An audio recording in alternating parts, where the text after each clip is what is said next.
বর্তমান সময়ে কম্পিউটার মার্কেটে গ্রাফিক্স কার্ড সহ সকল কম্পোনেন্টসের মূল্য স্বাভাবিক সময়ের তুলনায় অনেক বেশি। আর এই সময় যদি আপনি বাজেটের ভিতরে ভালো কোনো গ্রাফিক্স কার্ড ক্রয় করতে চান তাহলে কিন্তু সেটি একেবারেই অসম্ভব। গতবারে আমাদের পিসি বিল্ডের বাজেট ছিল 40,000 টাকার ভিতরে। বাজেট ইস্যু থাকার কারণে সেই বিল্ডে আমরা ডেডিকেটেড কোনো গ্রাফিক্স কার্ড রাখতে পারি নাই, কিন্তু সেই বিল্ডে রাইজেনের এপিইউ সিরিজের একটা প্রসেসর ব্যবহার করার কারণে সেখানে কিন্তু ইন্টিগ্রেটেড গ্রাফিক্স সাপোর্টটা আমরা খুব ভালো পেয়েছিলাম। ভিডিওটির লিঙ্ক দেওয়া থাকবে ডেসক্রিপশন বক্সে। আমাদের আজকে পিসি বিল্ডের বাজেট থাকবে 27,000 টাকার ভিতরে। এই বাজেটে আমাদের মেইন টার্গেট থাকবে পাবজি মোবাইল, ফ্রি ফায়ার, এই সকল গেমগুলি যেন আমরা স্মুথলি খেলতে পারি। এছাড়া GTA 5 সহ সকল ধরনের পিসি গেম যেমন ডেজ গন, ব্যাটেলফিল্ড বা কল অফ ডিউটি, এই সকল গেমগুলি যেন 1080p বা 720p রেজলিউশনে রিয়েল টাইম এফপিএসে আমরা খেলতে পারি এবং অ্যাডোবি প্রিমিয়ার প্রো সফটওয়্যার ব্যবহার করে আমরা যেন 1080p রেজলিউশনের ভিডিও এডিটিং করতে পারি। যেহেতু আমাদের চাহিদার ভিতরে গ্রাফিক্স ইউনিটের প্রয়োজনটা কিন্তু অনেক বেশি, তাই এই বিল্ডেও আমাদের এমন একটি প্রসেসর সিলেক্ট করতে হবে যেটি হতে হবে আইজিপিইউ, মানে ভালো ইন্টিগ্রেটেড গ্রাফিক্স সাপোর্টটা সেখানে থাকতে হবে। Ryzen 3 2200 যে প্রসেসরটি আমাদের অপশনে থাকলেও মার্কেটে কোথাও এই প্রসেসরটি পাওয়া যাচ্ছিল না। গুগলে সার্চ করা সহ অনেক খোঁজাখুঁজি করার পরে একটি প্রতিষ্ঠান জানায় যে তাদের কাছে আগের বেশ কিছু ইউনিট রয়েছে, সেখান থেকে আমরা প্রসেসরটি কালেক্ট করতে সক্ষম হই। আর যে কারণে এই বিলটা আমরা সম্পূর্ণ করতে পেরেছি Ryzen 3 2200 যে প্রসেসরটি ব্যবহার করেই, যেখানে কোর্স এবং থ্রেডসের সংখ্যা উভয়ই 4টি করে। এটির ম্যাক্স ক্লক স্পিড থাকবে 3.7 GHz। এই প্রসেসরটি সিলেক্ট করার প্রধান কারণই হলো এর ইন্টিগ্রেটেড ভেগা 8 গ্রাফিক্স ইউনিট, যেটি কিনা বর্তমান মার্কেটে থাকা GT 710 এবং GT 730 মডেলের গ্রাফিক্স কার্ডের সাথে পারফরমেন্সে হেড টু হেড কম্পারিজন করা যায়। যেহেতু আমরা এই বিল্ডে এপিইউ সিরিজের একটি প্রসেসর ব্যবহার করেছি যেখানে থাকা ইন্টিগ্রেটেড গ্রাফিক্স ইউনিটের নিজস্ব কোনো র্যাম নেই, আপনি ডেডিকেটেড যে র্যাম ব্যবহার করবেন সেখান থেকে কিছু অংশ মানে কিছু র্যাম সে নিজের বলে চালিয়ে দিবে। তাই এই বিল্ডে আমাদের এমন একটি মাদারবোর্ড সিলেক্ট করতে হবে যেখানে ডুয়েল চ্যানেল র্যাম সাপোর্টেড, যাতে করে র্যামের সাপোর্টটাও যেন আমরা খুব ভালো পাই। যে কারণে আমরা মাদারবোর্ড রেখেছি গিগাবাইটের A320M-S2H, যেটি কিনা ডুয়েল চ্যানেল 32GB পর্যন্ত DDR4 র্যাম সাপোর্টেড। এছাড়াও M.2 স্লট থাকবে, আপনি চাইলে এসএসডি ব্যবহার করতে পারবেন। পাশাপাশি PCI পোর্ট থাকবে যেখানে আপনি ডেডিকেটেড গ্রাফিক্স কার্ড ব্যবহার করতে পারবেন এবং রেগুলার আইও কানেক্টর এবং পোর্টসগুলি এই মাদারবোর্ডে অ্যাভেলেবেল। যেহেতু আমাদের এই বিল্ডে ডুয়েল চ্যানেল র্যামের প্রয়োজনটা অনেক বেশি, আর সিঙ্গেল চ্যানেল র্যামের তুলনায় ডুয়েল চ্যানেল র্যাম ব্যবহার করলে কম্পিউটারের পারফরমেন্সটা 40 থেকে 50% পর্যন্ত বেশি পাওয়া যায়, বিশেষ করে সফটওয়্যার লোডিং টাইম বা সফটওয়্যার পারফরমেন্সের ক্ষেত্রে। এজন্যই আমরা ব্যবহার করেছি স্যামসাংয়ের DDR4 সিঙ্গেল স্টিক 4GB 2টা র্যাম, যেখানে আমাদের মোট র্যামের পরিমাণ দাঁড়াচ্ছে 8GB। এইটি কম্পিউটার থেকে সম্পূর্ণ আউটপুট আপনি তখনই পাবেন যখন এর প্রসেসরটিকে আপনি ঠান্ডা রাখতে পারবেন, যে কারণে কিন্তু অবশ্যই আপনাকে ভালো একটি কুলার ব্যবহার করতে হবে। এই বিল্ডে আমরা ব্যবহার করছি তুষামির UX100 8GB কুলার, যেটি আপনার প্রসেসরের টেম্পারেচারকে কন্ট্রোল করে আপনাকে ভালো আউটপুট দিতে সক্ষম এবং আপনার প্রসেসরের লং লাস্টিং নিশ্চিত করবে। এবং এখানে থাকা 8GB লাইট বিল্ডের সৌন্দর্য বৃদ্ধি করবে, যদিও এই 8GB লাইটকে আপনি কন্ট্রোল করতে পারবেন না। পিসিটি যেন দেখতে সুন্দর হয় আবার সাইজে খুব একটা বড় না হয়, মানে কম্প্যাক্ট সাইজের ভিতরে যেন আমরা একটা পাওয়ার হাউস তৈরি করতে পারি, যে কারণে আমরা VDA 001 মডেলের এই কেসিংটি সিলেক্ট করি। যদিও এটাকে খুব একটা ভালো কেস বলা যায় না, বাট কনফিগারেশন অনুযায়ী আমার কাছে মনে হয়েছে এই কেসটি এনাফ। আবার আমাদের বাজেটের চিন্তা ধারণা তো মাথায় রাখতে হবে। যাই হোক, ওভারঅল কেসটি দেখতে সুন্দর, ফ্রন্ট সাইডের লুকটা আমার কাছে বেশি ভালো লেগেছে এবং এর লেফট সাইডে যে প্যানেলটি ব্যবহার করা হয়েছে এটা কিন্তু গ্লাস না, মানে ট্রান্সপারেন্ট যে প্যানেলটা ব্যবহার করা হয়েছে এটা হলো অ্যাক্রিলিক শিট, মানে একটু প্লাস্টিক টাইপের, খুব বেশি ঘষাঘষি করলে আবার স্ক্র্যাচ পড়ে যায়। কেসটির ভেন্টিলেশন সিস্টেম শুধুমাত্র ব্যাক সাইডে, ফ্রন্ট সাইডে বা টপ প্যানেলে আমি কোনো ধরনের কাট আউট দেখি নাই। শুধুমাত্র ব্যাক সাইডে একটা ছোট ফ্যান ব্যবহার করা হয়েছে যেটির মাধ্যমে ভিতরের গরম বাতাসটা বাইরে বের হবে। আমাদের পিসি বিল্ডের সকল কম্পোনেন্টসকে পাওয়ার আপ করার জন্য আমরা রিভেঞ্জারের 350 ওয়াটের একটি পাওয়ার সাপ্লাই ব্যবহার করেছি। যেহেতু আমাদের এই পিসিতে এক্সট্রা কোনো কম্পোনেন্টস নাই, যেমন ফ্যানের সংখ্যাও কম এবং 8GB লাইটের সংখ্যাও কম, সেক্ষেত্রে আমার কাছে মনে হয়েছে আমাদের এই কনফিগারেশনের পিসিকে 350 ওয়াটের পাওয়ার সাপ্লাই ভালোভাবেই হ্যান্ডেল করতে পারবে। ওইলে এবার আসি স্টোরেজে। এই বিল্ডে আমরা ব্যবহার করেছি তুষামির 120GB SATA 3 2.5 ইঞ্চের SSD।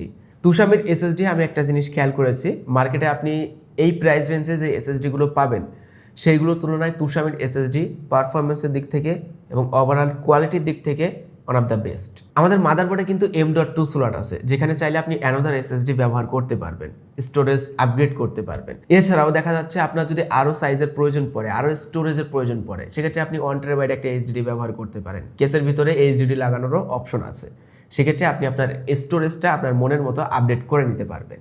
আমাদের এই পিসি বিল্ডের সকল কম্পোনেন্টস দিয়ে খরচ পড়েছে 26,700 টাকা, 27,000 টাকা বলা যায়।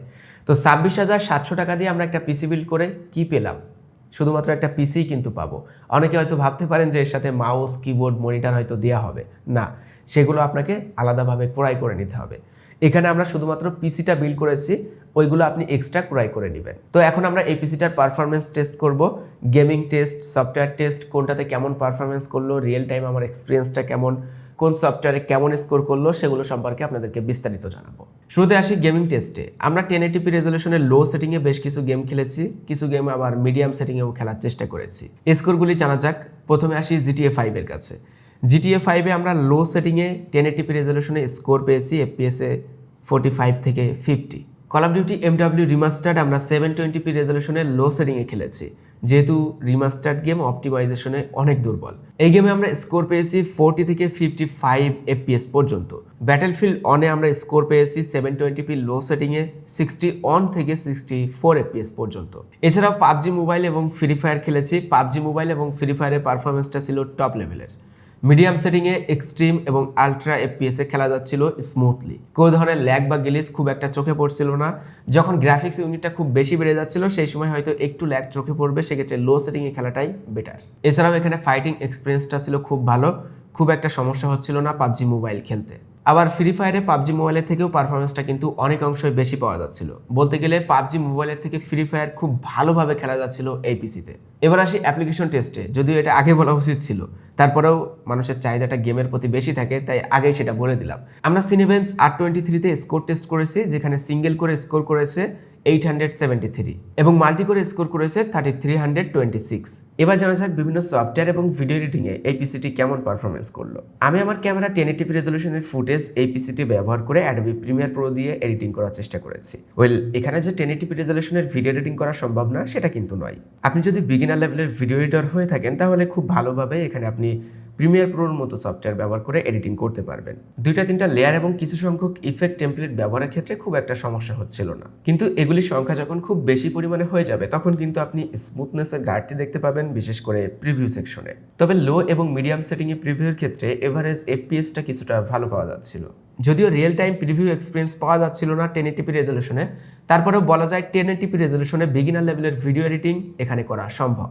আবার আপনি যদি ফিল্মোরা বা ক্যামটেশিয়ার মতো সফটওয়্যার ব্যবহার করে 1080p রেজলিউশনে ভিডিও এডিটিং করেন, সেই জায়গায় কিন্তু আরও বেশি বেটার পারফরমেন্স পাবেন। অ্যাডোবি আফটার ইফেক্টে পারফরমেন্সটা বিলো এভারেজ। কাজ করা যাবে না এমনটা না, কাজ করতে পারবেন, বাট কাজ করতে হয়তো ভোগান্তি পোহাতে হবে একটু বেশি। আমরা সকলেই জানি আফটার ইফেক্ট অনেক অংশে নির্ভর করে র্যামের ওপরে। আমরা যেহেতু এখানে ডুয়েল চ্যানেল র্যাম ব্যবহার করেছি, তাই প্রিভিউ সেকশনে খুব একটা সমস্যা হচ্ছিল না। এভারেজ এফপিএসটা পাওয়া যাচ্ছিল রিয়েল টাইম প্রিভিউতে 8 থেকে 15 পর্যন্ত, যেটা আমার কাছে মনে হয়েছে এই কনফিগারেশনে অনেকটাই বেটার। তারপরেও বলা যায় আফটার ইফেক্টে কাজ করতে হলে অনেক ধৈর্য নিয়ে কাজ করতে হবে। অ্যাডোবি ফটোশপ এবং ইলাস্ট্রেটরের পারফরমেন্সটা ছিল বেশ ভালো, অনেকটাই ভালোভাবেই কাজ করা যাচ্ছিল ফটোশপ ব্যবহার করে।